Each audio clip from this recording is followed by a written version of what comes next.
ونشهد أن لا إله إلا الله ونشهد أن محمدا عبده ورسوله أما بعد فأعوذ بالله من الشيطان الرجيم بسم الله الرحمن الرحيم لو أنزلنا هذا القرآن على جبل لرأيته خاشعا متصدعا من خشية الله وتلك الأمثال نضربها للناس لعلهم يتفكرون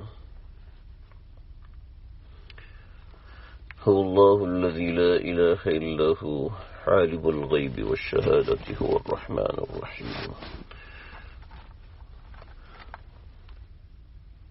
قال النبي صلى الله تعالى عليه وسلم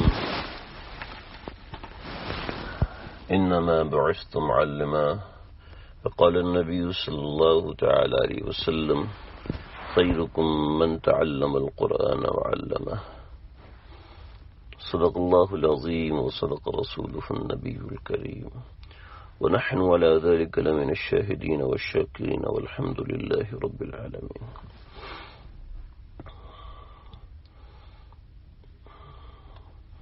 اللہ کا بڑا فضل اور کرم ہے کہ یہاں پر بچیوں نے قرآن مجید کو مکمل کیا ہے.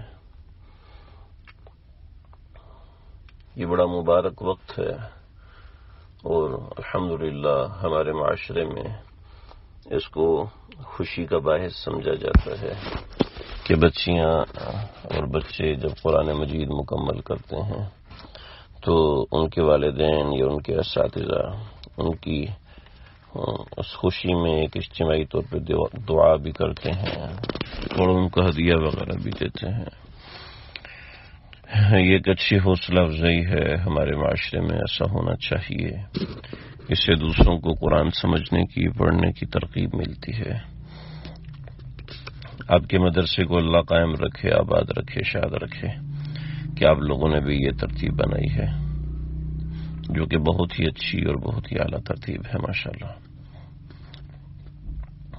اس موقع پہ آپ حضرات نے مجھے ناکارہ سے جو نصیحت کے چند بول عرض کرنے کا کہا تو میں تو واقعتاً بالکل اس قابل نہیں ہوں کہ کسی کو کچھ کہوں سمجھاؤں, لیکن چونکہ جب کہہ دیا جاتا ہے تو اس کے بعد انکار کرنا مناسب نہیں محسوس ہوتا.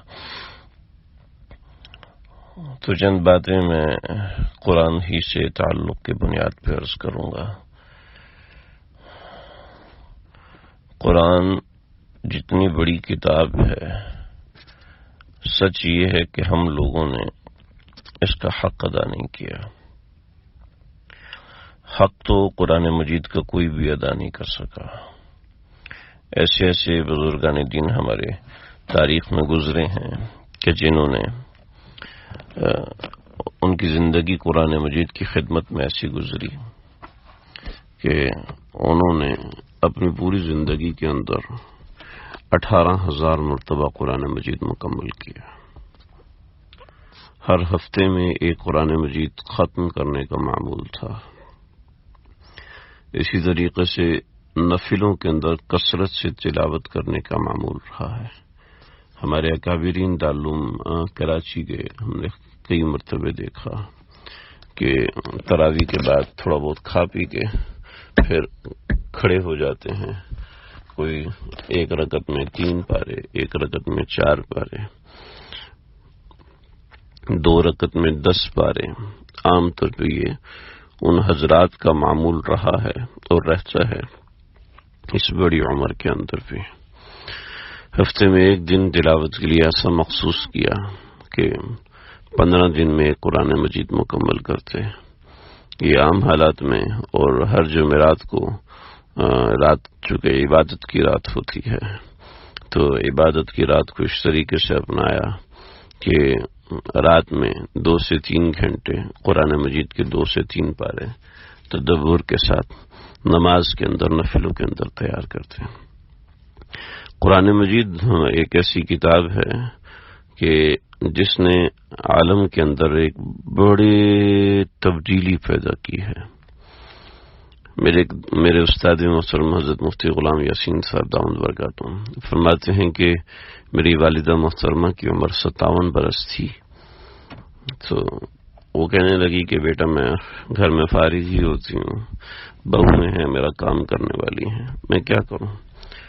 تو انہوں نے کہا کہ امی آپ قرآن مجید حفظ کر لیں۔ تو انہوں نے کہ اس بڑھاپے میں کیسے کر سکتی ہوں؟ تو کہنے لگی کہ امی روزانہ ایک آیت کر سکتی ہیں؟ کہ جی بیٹا روزانہ ایک آیت کر لوں گی، جو آیت لمبی ہوئی تو 2 دن میں کر لوں گی، اور لمبی ہوئی تو 3 دن میں کر لوں گی۔ چنانچہ انہوں نے 57 برس کی عمر میں قرآن مجید حفظ کرنا شروع کیا۔ جب ان کی عمر 61 برس ہوئی تو حافظ قرآن تھی، یعنی 3 سے 4 سال میں انہوں نے قرآن مجید حفظ کر لیا۔ ہم طرح طرح کے بہانے بناتے ہیں، جی میرے گھر کا کام اتنا زیادہ ہے، میرے سے تعلق میں ایک خاتون ہیں، قرآن مجید کا ترجمہ بھی پڑھتی ہیں، بیت بھی ہیں، اذکار بھی کرتی ہیں، معمولات بھی کرتی ہیں پابندی کے ساتھ۔ ان کے شوہر تشریف لاتے ہیں، ان کو کوئی اپنی بیوی سے شکایت نہیں ہے، کپڑے بھی دھوتی ہیں، کھانا بھی بناتی ہیں۔ ان کے 4 بچے ہیں، انتہائی شرارتی قسم کے، سمجھ لیں یاجوج اور ماجوج کی نسل کے، بہت شرارتی، یعنی ایک جگہ ٹک کے بیٹھنے کا سوال ہی پیدا نہیں ہوتا، ہر وقت اچھلتے رہیں گے مکئی کے دانوں کی طرح۔ اس طرح کے ان کے 4 بچے ہیں، اور اس کے باوجود ان کی مجھے مستقل ہر مہینے اطلاع ملتی ہے کہ 30واں پارہ گیا حفظ، 29واں پارہ گیا حفظ، 27واں پارہ گیا حفظ، اور ابھی 26واں پارہ یعنی 4تھے مہینے میں انہوں نے 4 پارے حفظ کر لیے ہیں۔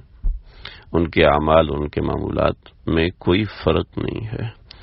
قرآن مجید کی تلاوت کثرت سے کرنے سے انسان کے مزاج میں تبدیلی آتی ہے، انسان کے وقت میں برکت آتی ہے جب انسان قرآن مجید کی تلاوت کی کثرت کرتا ہے۔ ہمارے ایک بزرگ ہیں، وہ فرماتے ہیں کہ میں بچپن میں ہمارے ہمسائے میں ایک سونار تھا، تو اس کے سونار کے کام کو دیکھنے کے لیے میں جاتا تھا کہ زیور کیسے بنتے ہیں۔ انہوں نے کیا کیا، کہنے لگے جب بھی میں ان کے پاس جاتا تو وہ کچھ پڑھ رہے ہوتے تھے، مستقل ان کی زبان حرکت کر رہی ہوتی تھی۔ تو ایک دن میں نے پوچھا کہ چچا جان آپ یہ کیا پڑھ رہے ہوتے ہیں؟ تو کہنے لگے کہ بیٹا میں ایسا کرتا ہوں کہ فجر کی نماز جب پڑھنے جاتا ہوں تو قاری صاحب سے میں ایک آیت کا سبق لے لیتا ہوں روزانہ، اور اسی وقت بیٹھ کے اس ایک آیت کو میں یاد کرتا ہوں۔ 15 سے 20 منٹ میں مجھے وہ ایک آیت یاد ہو جاتی ہے۔ اب پورا دن میں اس آیت کو دہراتا ہوں، پورا دن اس آیت کو میں دہراتا ہوں، بار بار پڑھتا ہوں۔ جب بار بار پڑھتا ہوں، اتنی زیادہ پورا دن میں دہراتا ہوں تو آیت مجھے پانی کی طرح پکی ہو جاتی ہے۔ عشاء کے وقت میں قاری صاحب کے پاس بیٹھتا ہوں، آدھا پونا گھنٹہ پرانا سبق سناتا ہوں، نئی آیت سناتا ہوں، اور یہ سبق میرا پکا ہو جاتا ہے۔ اور روزانہ میں تقریباً 1 گھنٹہ بیٹھ کر اور پورا دن چلتے پھرتے قرآن مجید کو یاد کرتا ہوں۔ فرمانے لگے کہ صرف 4 سال کے وقت میں، جی صرف 4 سال کے وقت میں پورا قرآن مجید حفظ ہو گیا، اور انہوں نے اپنی زندگی کے 15 سال قرآن مجید تراویح میں سنایا۔ جی تو قرآن مجید تو بہت بڑی دولت ہے اللہ تعالیٰ کی ہمارے لیے، ہم لوگ قرآن مجید کی اصل قدر کرنے والے نہیں ہیں۔ وہ معزز تھے زمانے میں مسلمان ہو کر، ہم خوار ہوئے تار کے قرآن ہو کر۔ وہ ہے نا تکبیر تو اب بھی ہوتی ہے مسجد کی فضا میں اے انور، جس ضرب سے دل ہل جاتے تھے وہ ضرب لگانا بھول گئے۔ ہم نے تو اپنے اسلاف کے طریقہ کار کو چھوڑ دیا، ہمارے بڑوں نے جو زندگیاں گزاری تھیں ہم نے وہ زندگیاں چھوڑ دی ہیں۔ کاش کہ اللہ تعالی ہمیں ان کی قدر کرنے کی توفیق عطا فرمائے۔ ہم نے قرآن کو چھوڑا ہے، ہم نے قرآن کو چھوڑا ہے۔ یہ قرآن کو چھوڑنا ہمارے لیے کتنا خطرناک چیز ہے، ہم اس کا اندازہ نہیں لگا سکتے۔ ہم نے اپنے اصل مقصد زندگی کو چھوڑ دیا۔ ہمارا اصل مقصد تو قرآن تھا نا، کہ اللہ رب العزت نے ہمیں ایک نصیحت کی کتاب دی تھی، اس سے تعلق بناتے۔ ہر مسلمان عورت کی کیا بتاؤں کہ گھنٹوں گھنٹوں غیبتیں کرتی ہیں، گھنٹوں گھنٹوں فون پہ باتیں کرتی ہیں۔ منع نہیں ہے، جائز باتیں کرنا منع نہیں ہے، آپ کریں، لیکن ہر وقت فون کان سے لگا ہوا ہے۔ کبھی ساس کی بات ہو رہی ہے، کبھی سسر کی بات ہو رہی ہے، کبھی شوہر کی برائیاں ہو رہی ہیں۔ آج وہ مائیں ہی نہیں رہی، آج وہ مائیں رہی ہی نہیں ہیں کہ جن کی وجہ سے محمد بن قاسم پیدا ہوتے تھے۔ جس دور پہ نازاں تھی دنیا، اب ہم وہ زمانہ بھول گئے۔ جس دور پہ نازاں تھی دنیا، اب ہم وہ زمانہ بھول گئے۔ کہ آپ مائیں اور بہنیں، ایسی قرآن مجید سے تعلق ہوتا تھا کہ آپ کی برکت سے آپ کے شوہر تہجد میں اٹھا کرتے تھے۔ اب وہی شوہر اور وہی بچے فجر میں بھی نہیں اٹھتے، کیونکہ ان کو اسکول جانا ہے تو 7 بجے اٹھیں گے، 7:30 بجے ماں ان کا ناشتہ بنا کے دے گی، اس کے بعد وہ اسکول جائیں گے۔ یہ کیا ہے؟ ہم تو اس دور پہ نازاں ہیں کہ جس دور کے اندر مائیں محمد بن قاسم کو پیدا کیا کرتی تھیں۔ اب مائیں اپنے جان بچانے کے لیے بچوں کے ہاتھ میں کارٹون دے دیتی ہیں، بچوں کے ہاتھ میں ویڈیو گیمز دے دیتی ہیں۔ بڑا زبردست بات کہی ہے، جس دور پہ نازاں تھی دنیا، اب ہم وہ زمانہ بھول گئے۔ دنیا کی کہانی یاد رہی اور اپنا فسانہ بھول گئے۔ دنیا کی یاد ہے سارے لوگوں کی کہ فلاں ایسا ہے، ہمارے محلے میں آدمی ہے وہ یہ کرتا ہے، ہمارے محلے میں عورت ہے وہ یہ کرتی ہے، وہ اتنی گندی ہے، وہ ایسی ہے، وہ ایسی، فلاں ماسی ہے، اس کے بارے میں جو پوچھنا ہے پوچھ لو۔ منہ دیکھ لیا آئینے میں پر داغ نہ دیکھے سینے میں، منہ دیکھ لیا آئینے میں پر داغ نہ دیکھے سینے میں، جی ایسا لگایا جینے میں مرنے کو مسلمان بھول گئے۔ تو بھائی یہ ہم آپ لوگ قرآن مجید کا جو یہاں ختم ہوا ہے، قرآن مجید کے اس ختم کو اپنے لیے غنیمت سمجھیں، اپنے لیے جاگنے کا ایک بہانہ تو سمجھیں، کہ سمجھیں تو صحیح کہ قرآن مجید اللہ رب العزت کا ایک پیغام ہے، کہ اس کی تلاوت کی کثرت ہو، اس سے تعلق بنائیں۔ میرا آپ کا قرآن مجید سے ایسا تعلق ہو کہ روزانہ 1 پارہ 2 پارے 3 پارے، تھوڑی دیر قرآن پڑھنے سے سر میں درد ہونے لگتا ہے۔ ظاہر بات ہے وہ کام کرنے سے سر میں درد ہوتا ہے جو ہم کام کرتے نہیں ہیں، جس کام کی ہم کو عادت نہیں ہوتی، تو اسی وجہ سے سر میں درد ہوتا ہے۔ ہمارے لیے ہمارے پاس قرآن کے لیے وقت نہیں ہے، بقیہ ساری دنیا کی کہانیوں کے لیے وقت ہوتا ہے۔ تو یہ ایک سب سے بنیادی اور پہلی چیز ہے کہ ہم قرآن سے اپنا تعلق بنائیں۔ دوسری بات کہ قرآن مجید سے اپنا تعلق بنانا ہے، اس کے ساتھ قرآن کے مقتضا پہ عمل کرنا ہے۔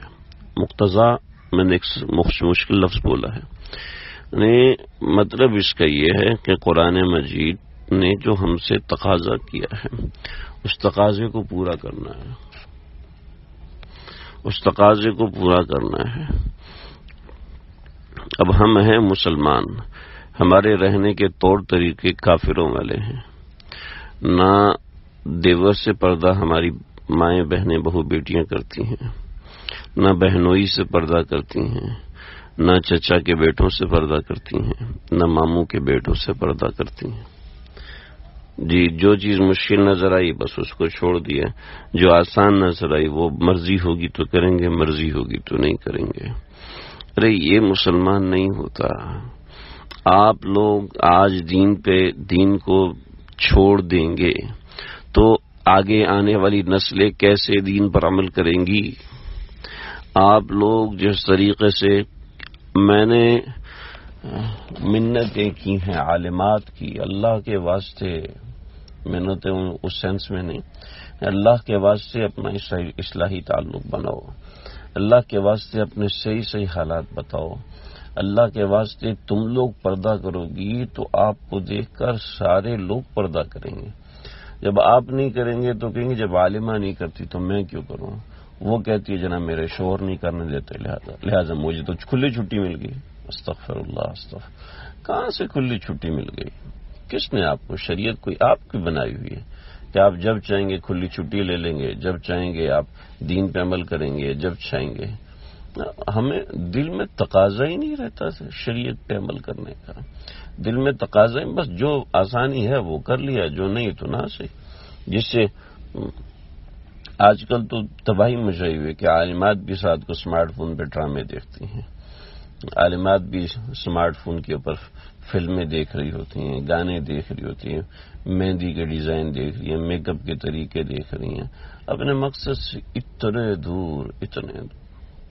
میں کیسے سمجھوں، میرے پاس الفاظ نہیں ہے کہ ہم لٹ چکے ہیں اور ہمیں لوٹنے والے اغیار میں کیا ہے؟ اغیار کا جادو چل بھی چکا، ہم ایک تماشا بن بھی گئے، اغیار کا جادو چل بھی چکا، ہم ایک تماشا بن بھی گئے، دنیا کو جگانا یاد رہا، خود ہوش میں آنا بھول گئے۔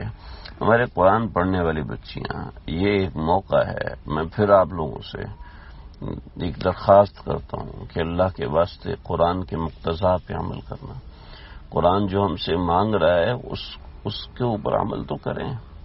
ہم نے بھی قرآن مجید کو اپنے پشتوں کے پیچھے ڈال، یہ قرآن مجید یہ اختیاری چیز نہیں ہے جناب، قرآن مجید ہمارے لیے یا ہمارے خلاف قیامت کے دن حجت بنے گا، یہ حجت بنے گا۔ القرآن حجت لنا او حجت علینا، قرآن مجید یا ہمارے لیے گواہی دے گا یا ہمارے خلاف گواہی دے گا، ایک گواہی اس نے دینی ہی دینی ہے۔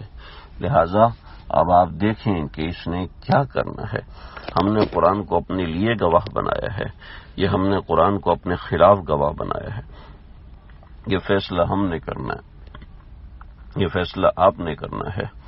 تو آج سے اپنا ایک نظم بنائے زندگی کا کہ ہم نے قرآن پہ عمل کرنا ہے۔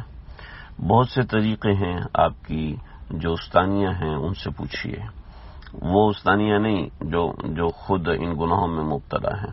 اب آپ کو تو کیسے پتہ چلے گا کون استانی گناہوں میں مبتلا ہے؟ آپ کو تو نہیں پتہ چلے گا، بس جو آپ کے نظر میں نیک ہے اس سے پوچھیں کہ ہم کیا کریں، کس طریقے سے کریں۔ اور دوسرا اس کا آسان طریقہ، کسی شیخ اور مربی جو واقعتاً سچا اللہ والا ہو، یعنی جس کے اوپر بزرگوں کا اعتماد ہو، جس کو بزرگوں نے کہا ہو کہ ہاں یہ صحیح اصلاح کر سکتا ہے، اس کو اجازت ہے، اس سے اپنے مزاج کی معاملات کی اصلاح کروائیں۔ ہم نے اصلاح کو ایک مذاق بنایا ہوا ہے، دل چاہا تو بس رابطہ کیا شیخ سے، دل چاہا تو چھوڑ دیا، دل چاہا تو پوچھ لیا، دل چاہا تو نہیں پوچھا۔ ایسے نہیں ہوتا، پیش مرشد ذلیل ہو جاؤ، متبع بے دلیل ہو جاؤ۔ شیخ وہ ہوتا ہے جو شریعت اور سنت کا 100% پابند ہو۔ یہ نہیں کہ شیخ صاحب کو بنایا اور شیخ صاحب کہے کہ کل آ کے مجھ سے ملو۔ خواتین کا مرد شیخ سے ملنا جائز نہیں ہے، یہ یاد رکھنا، خواتین کا مرد شیخ سے ملنا یہ جائز نہیں ہے۔ اور آج ہمارے بزرگ فرماتے ہیں پردے کے ساتھ بھی خواتین سے پردے کے ساتھ ملنا درست ہے، لیکن ہمارے بزرگ فرماتے ہیں آج کل خبردار، پردے سے بھی خواتین کو ہرگز نہیں ملنا، پردے سے بھی خواتین سے ہرگز ملاقات نہیں کرنا، یہ قرب بھی آج کل نقصان دہ ہوتا ہے۔ خط کے ذریعے سے رابطہ ہو، ٹیلی فون کے ذریعے سے مختصر رابطہ ہو، لیکن بہتر یہ ہے کہ خط لکھیں اور خط میں اپنے تمام معمولات لکھیں کہ صبح سے لے کے شام تک کیا مصروفیت ہے، کیا دین کا کام ہے، کیا دین کی محنت کیا ہے۔ چلیں آپ دین کا کام نہیں کر رہے، گھر کا کام کر رہے ہیں، اس کے اندر کیا دین کا کام کر سکتے ہیں اس کو سمجھیں۔ تو قرآن کا اصل جو مقتضا ہے اس مقتضا پہ چلنے کی فکر کیجئے. ہم نے اگر اس کو پس پش ڈالا، دیور سے بات چیت کر رہے ہیں، موبائل فون کے اوپر سہیلیوں سے گھنٹوں باتیں چل رہی ہیں، گھنٹوں ان سے رابطے ہو رہے ہیں، ایک دوسرے سے باتیں کر رہی ہیں. میں نے فلاں ناول پڑھا ہے، میں نے فلاں کتاب پڑھی ہے، میں نے فلاں ریسیپی دیکھی ہے، پھر فیس بک پہ ID بنائی ہوئی ہے اور فیس بک پہ لڑکوں سے بات چیت بھی ہوتی ہے. اور ہماری مائیں بہنیں اپنی بچیوں کے ہاتھ میں موبائل دے دیتی ہیں اور پھر بے فکر ہو جاتی ہیں کہ چلو جی ایک گھنٹہ بیٹھی ہوئی ہے. ایک بچی گھر سے بھاگ گئی، اس کے والد میرے پاس آئے اور آج تک مجھ سے میری آنکھوں کے سامنے ان کا روتا ہوا چہرہ ہے. آج تک میں ان کی پریشان روتی ہوئی آنکھوں کو بھلا نہیں سکا ہوں. اتنا روئے کوئی 15 سے 20 منٹ روتے رہے، ان سے بات نہیں کرنی ہوئی. میں نے پوچھا بابا جی کیا ہے بتاؤ تو صحیح. وہ ایک دفعہ بتانے لگے، پھر پھوٹ کے روئے، پھر ایک بار بتانے لگے، پھر پھوٹ کے روئے. 20-25 منٹ گزر گئے. خیر میں نے ان کو رونے دیا کہ غم جو ہے آنکھوں کے راستے باہر نکلے، لیکن ان کو کسی پل چین نہیں آ رہا تھا. کہنے لگے کہ میری بیٹی کی عمر 17-18 سال ہے، وہ ایک لڑکے کے ساتھ فلاں شہر میں بھاگ گئی ہے.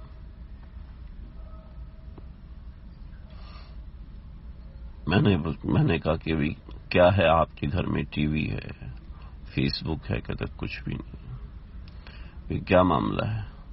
بس یہ میری بیوی ہے، میری بیٹی کو بہت ڈانٹتی تھی. چنانچہ جب آپ اپنے بچیوں کو، اپنی جوان بچیوں کو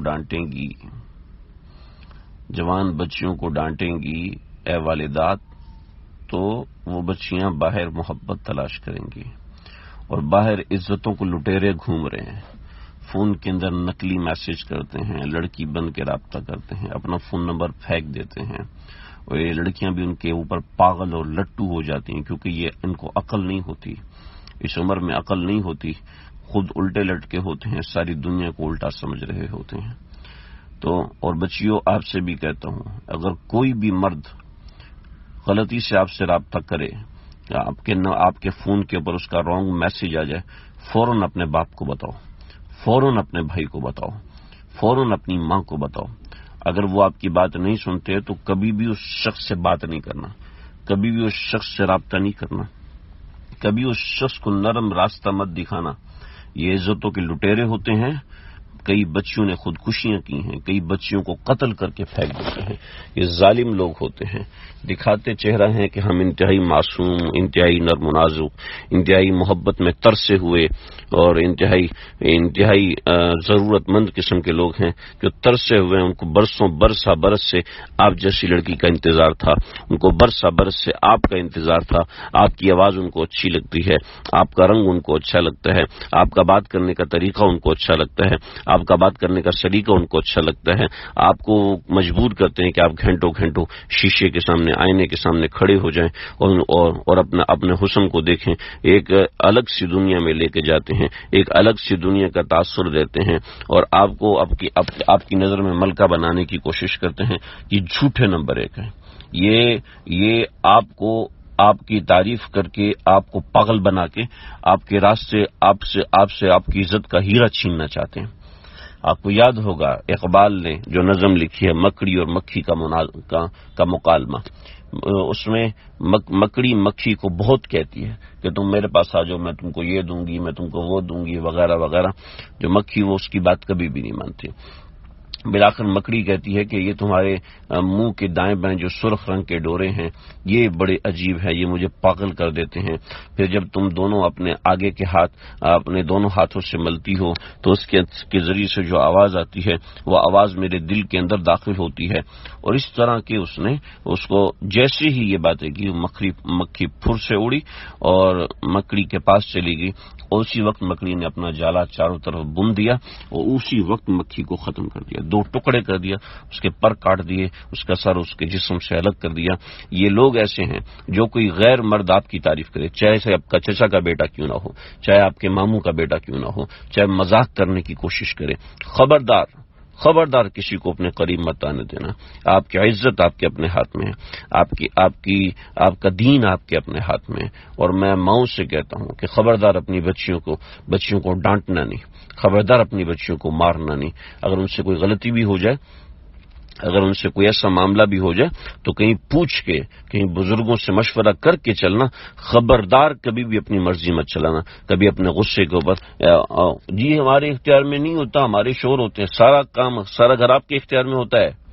یہ سب بکواس ہے، یہ سب جھوٹ ہے کہ شوہر کے اختیار میں ہوتا ہے. اور ایسا گھر عورت کی بنیاد پہ چلتا ہے، گھر عورت کی بنیاد پہ چلتا ہے. وہ جس طریقے سے گھر کو چلانا چاہے چلا سکتی ہے.